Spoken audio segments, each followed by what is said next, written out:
It is well known that the marketing lexicon includes terms that belong to the military vocabulary. The word strategy, for instance, comes from the Greek expression strategos, which means the leader of the army. Then we have, for example, the word tactic, which comes from the Greek taktike, which meant something like the art of arranging the troops. The metaphor of war is frequently used to describe the processes of marketing, and True and Rise have brilliantly illustrated the positive implications of applying military dynamics to marketing strategies in their book Marketing Warfare, which is very, very precious for people who are into marketing, because in this book, the two authors describe the four main strategies through which a company can reach its own marketing goals. And these strategies are related to the world of war. Then we have, for example, The Art of War by Sun Tzu, which is actually not a marketing book, but it has become a fundamental text for people who are into marketing, and it is a book about war. Then the military lexicon, it's very useful. It has become very useful to describe the dynamics of marketing. The point is that that is not the only thing it does. The point is that the military lexicon does create the dynamics of marketing. So the metaphor of war in describing the processes of marketing does generate a new narrative plan in which those very same processes acquire new meanings. How does this happen? Well, actually, it is something which we may call both psychological and linguistic. The usage of some particular expressions shapes our thought and our perception of the reality. Therefore, we may say that using the metaphor of war in describing the marketing processes makes us think of marketing as something that is actually related to war. This is something that is not real, is not something that is like objective. It's something that is related just to a particular lexicon that we are using. Therefore, marketing, when we say that marketing is about conquering, defeating the enemy, or when we talk about loyalty of the consumer, we are actually using these expressions, and in using these expressions, we are shaping new hierarchies and relationships between the subject and the objects, which are the marketing subjects and the marketed objects. I will be back on this definition later. We may say then that the military logic influences marketing not only as regards the characterization of the subjects who participate in it, but also as regards the determination of the narrative of these processes. And this means that we have two kind of influences of the metaphor of war. On one way, it actually creates new subjects and new objects that are not related to market, but to market as a military field. And on the other way, we have a new narrative plan in which these subjects can move forward or backward just through a few actions that are related to the world of war. We can have this kind of influence even when we think about the spatial representation of the marketing conflict. We always think of market as a place in which the battle begins and ends. knowing this environment, knowing this territory is essential for marketers to move forward and to reach their goals.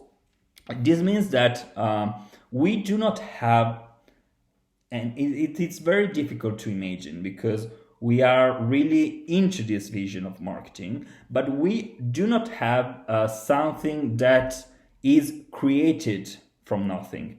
Marketing is just about managing the territory, okay, and conquer new spaces in that territory. It's not about discovering, it's not about creating, it's not about generating, it's just about managing. Therefore, marketing is not, as we are using the metaphor of war, something creative.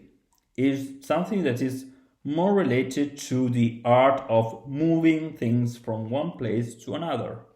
So how can we build value in this kind of environment? That's obviously a polemical question. As with battles, then, another important thing in that comes from the military logic is that, as with battles, the strategies only make sense in relation to goals. So we don't have strategies per se. We don't have like a path that we can follow. We just have to define our goals first, and then everything happens. Everything starts to have meaning. Therefore, there are no competitors at all, no buyer's persona, no tactics that exist per se, but they acquire their meaning just in relation with the determination of goals. This is very important to understand. I think if we want to know better how the war metaphor affects our way of thinking the market. By saying that there are no competitors, I mean that, for instance, if we have other companies that have the very same product of ours in the market, well, we are not saying that they are a competitor. We have to know our goals before defining the roles of the other participant of the game. Then we have no buyer personas per se. They do not exist unless I have a target audience that I want to reach. Therefore, I won't have a tactic unless I have a strategy, and I won't have a strategy unless I have goals. So the goal is like the origin of everything, and we can say that actually the goal makes the rules. There are no rules that are determined once and for all. So the game can always change.